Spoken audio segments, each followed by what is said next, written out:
Pagi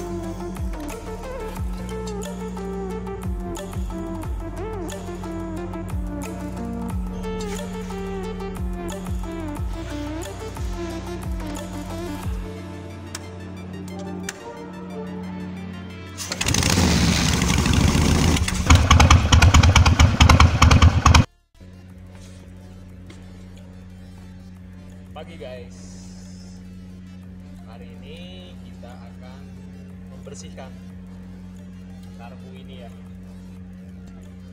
Di saat kita hidupkan, susah untuk idle, nggak bisa stasioner, nggak bisa. Spuyer yang di dalam karbu ini tersumbat. Kita lakukan pembersihan. Tonton ya. Setelah kita cuci bersih, lalu kita keringkan di atas lap handuk biar cairan pembersih meresap. Jangan sampai ada yang ketinggalan ya, ada part kecil-kecil. Kita pastikan tidak tersumbat. Setelah kita yakin kering, kita pilah dan kita rapihkan part per part. Banyak fungsi dan kegunaannya macam-macam ya. Kita pilah bagian pelampung, bagian akselerator, dan banyak part dan fungsi yang berbeda ya. Kita rapihkan agar mempermudah di saat kita meribil ulang ya, merakit ulang. Sembari kita merapihkan, kita juga bisa menganalisa. Mungkin ada part yang sudah perlu diganti dan ada part yang pastinya kita bisa pertahankan.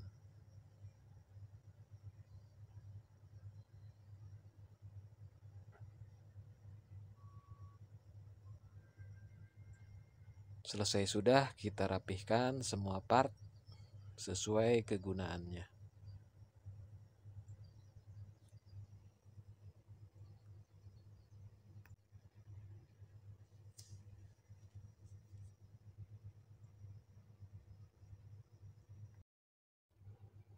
Tahap selanjutnya kita akan meribil ya bagian ruang akselerator. Banyak part yang perlu kita pasang dan kita pastikan o-ring masih berfungsi dengan baik ya. Masih elastis ya di saat kita tekan. Ini di sini ada 2 o-ring ya. Ini ada 2 o-ring yang fungsinya ada 2 macam juga. Yang satu o-ring dari mangkuk mengalir ke ruang akselerator dan diteruskan o-ring yang kedua itu ke nozzle ya. Ini ada spring yang kita pasang buat jalur ke nozzle ya.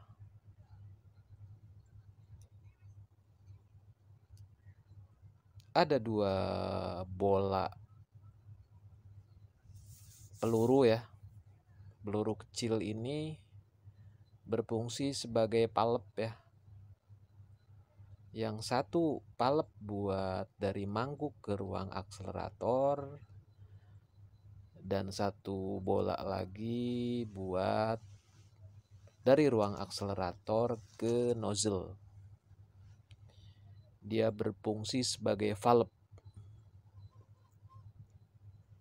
Kita pastikan ya, kita pasang dengan benar sesuai petunjuk pabrikan karbu ini. Kita periksa kembali, terpasang di posisinya.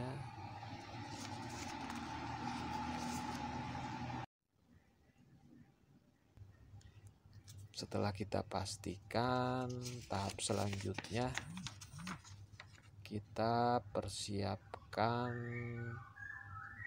pemasangan diafragma ya, plus springnya. Ini satu set ya.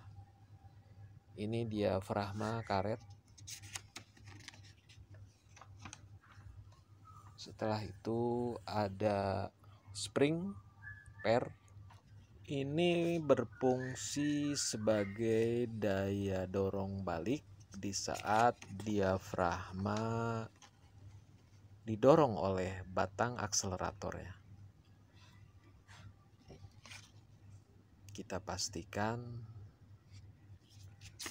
ini pemasangan ruang akselerator ya, akselerator bawah. Kita pastikan ini ada 3 lubang, ada inlet, ada outlet ke diafragma, mengalir ke diafragma, dan ada yang ketiga buat dorongan ke nozzle di saat diafragma itu ditekan sama batang akselerator. Kita pastikan ya pemasangannya harus benar.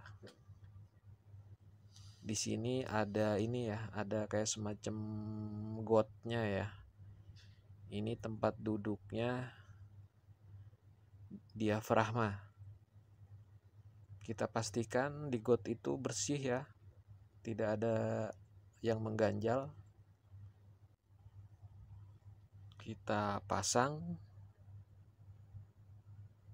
kita paskan ya.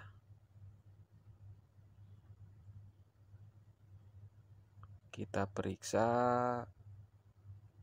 di saat housing bawah itu rapat dengan atas, itu berarti diafragma duduk di posisinya ya. Dan kita pastikan, kita kencangkan ada 2 skrup pendek dan 1 skrup panjang nanti ya. Kita kencangkan dulu kedua skrup ini agar diafragma terikat dengan baik dan kedua o-ring yang tadi kepres ya sama kedua skrup ini agar tidak terjadi kebocoran bahan bakar. Kita pasang skrup yang satunya lagi, kita kencangkan.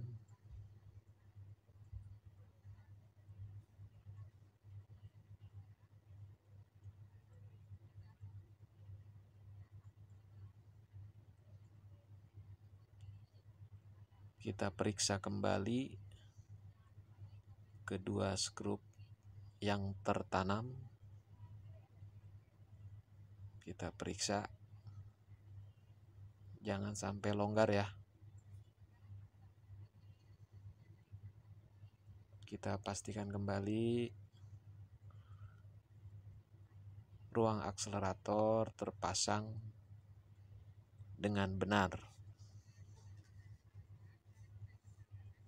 Ini ada lubang yang satunya buat skrup yang panjang ya, nanti nempelnya ke karbu bagian atasnya, nanti kita pasang terakhir ya, di saat mangkuk ini kita ikatkan ke karbu bagian atasnya.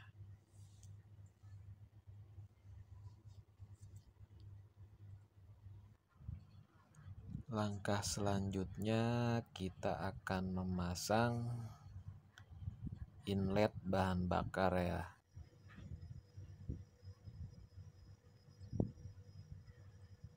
Ini nepel inlet bahan bakar, tempat duduknya jarum pelampung ya. Kita pasang. Ini ada o-ringnya juga. kita kencangkan secukupnya menggunakan kunci 5/8 ya, kunci ring ya, biar jauh lebih aman.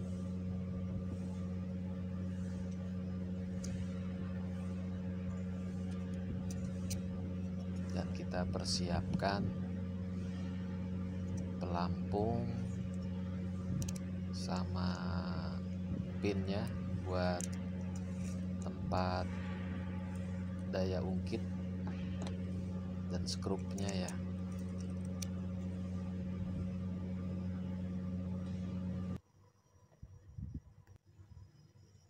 Kita persiapkan, kita dudukkan ya di posisi mangkuk.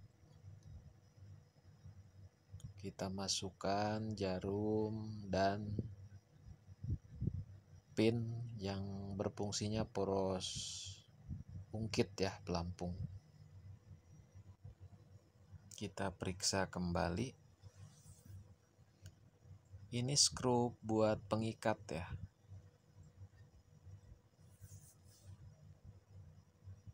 Kita pasang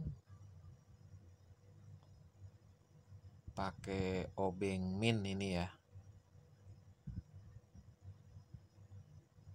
Kita kencangkan secukupnya.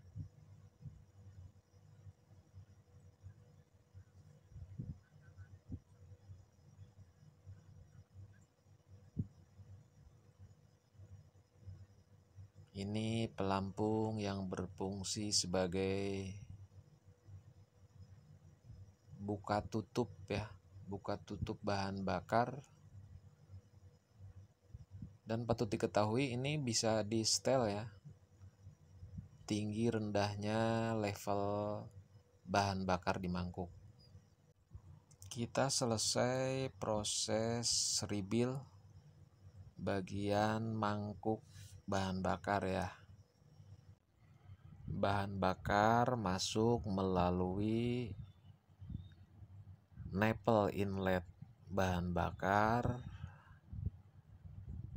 Di saat udah mencukupi, diatur oleh pelampung dan jarum pelampung ya.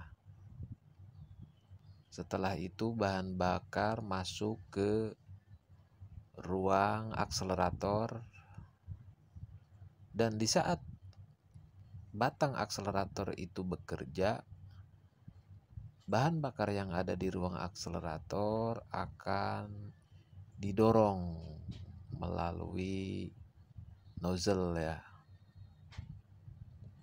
Itu bagian dari fungsi mangkuk bahan bakar itu sendiri. Di konten yang sekarang cukup sampai di sini dulu. Next akan saya lanjutkan pekerjaan saya, akan melanjutkan pemasangan item spuyer, ada pilot jet, ada power jet, ada setelan angin, dan kita menyetel karbu itu sendiri ya di konten selanjutnya. Jangan lupa subscribe-nya dan tonton video selanjutnya ya. Tunggu ya.